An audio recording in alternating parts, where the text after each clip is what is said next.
Velkommen til Uffes Verden featuring Gordon Kennedy.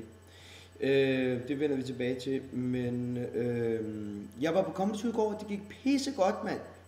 44 minutter lavede jeg, og ja, der var måske et par minutter, der ikke var så gode, men til gengæld så var der masser af klem, som jeg ved godt, så det skal nok blive rigtig, rigtig fint. Så det, you know, I'm still funny, så det er godt. Er også på i morgen, så, og fredag og lørdag, så det skal nok blive rigtig, rigtig godt i hvert fald. Og så er der stadig nogle dage til, turnéen starter her den 23. februar i Fredericia, er det september. 23. september i Fredericia. Nå, i dag der skal vi i gang i en lille debat. For en gang skyld så har jeg en mening. Det er sjældent jeg har det. Jeg hader folk der laver læserbrev, jeg hader folk der blander sig andre folks ting, og jeg hader folk der skal sige et eller andet. Men en gang imellem så må man gerne sige noget, hvis det er for at hjælpe andre. Og det der sker, det er, at Gordon Kennedy langer ud efter Lars Bom. Han slutter godt nok af med at sige, at jeg går efter bolden, ikke manden, som jeg føler med. Nu sætter jeg ind i, hvad det er. Der sker det, at Lars Bom laver en reklame for OnPhone, som, hvor han bruger sig selv i, hvor han ligesom siger, det er Lars Bom. Og der er rigtig mange, der har været efter ham, mange af hans skuespillerkollegaer, fordi man må ikke bruge sig selv. Man må gerne stå på en bar og sige, jeg elsker en Carlsberg, hvis man ikke siger, hvad ens navn er, hvis man siger, jeg er mig selv, så er man solgt ud, mener de.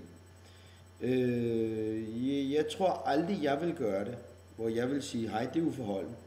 Køb en langlænderpølse. Jeg har selv reklamer.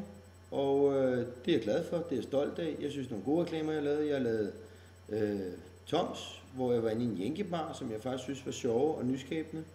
Så har jeg lavet Malin-reklamer, hvor at jeg faktisk var med til at skrive dem selv, og var manden bag 1 million, som der var en masse, der rendte rundt og sagde på et tidspunkt. Det er sådan noget, reklamebrugere og kunder er rigtig glade for, når man, det hedder en catchphrase, når man kan lave et eller andet, som folk render rundt og siger, som boller for kobær, eller et eller andet åndssvagt.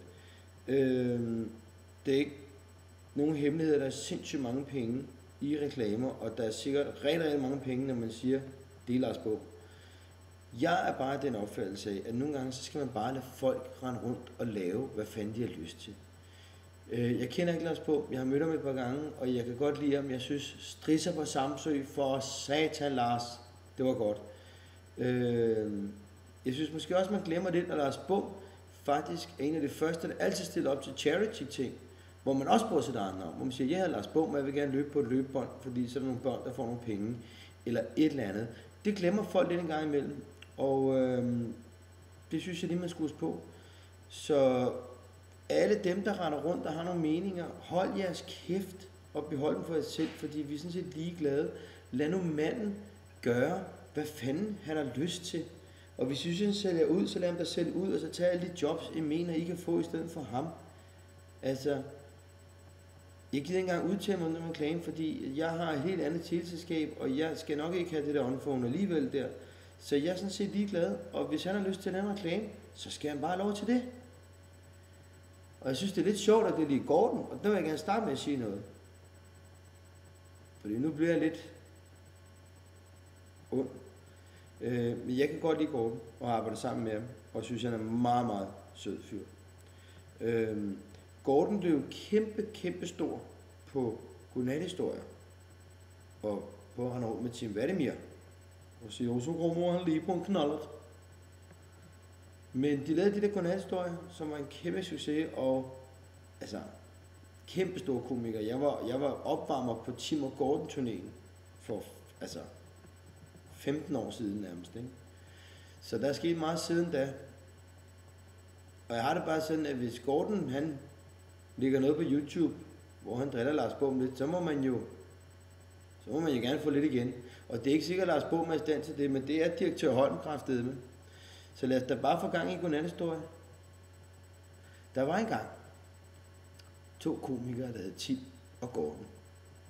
De var kæmpe stjerner. Ja, nogen som ville mene, de var stjerner uden hjerner.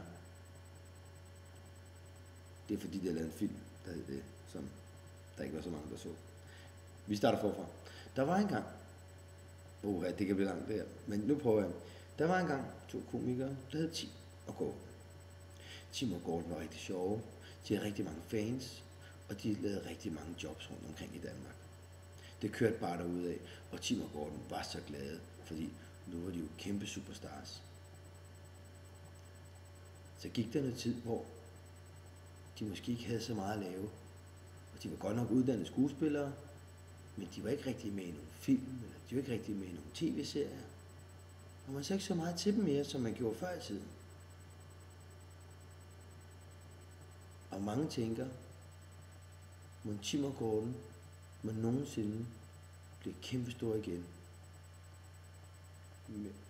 Nå, vi stopper den her og siger godnat og sov godt. Og der vil jeg lige sige, jeg går efter bold, ikke manden, som jeg føler med.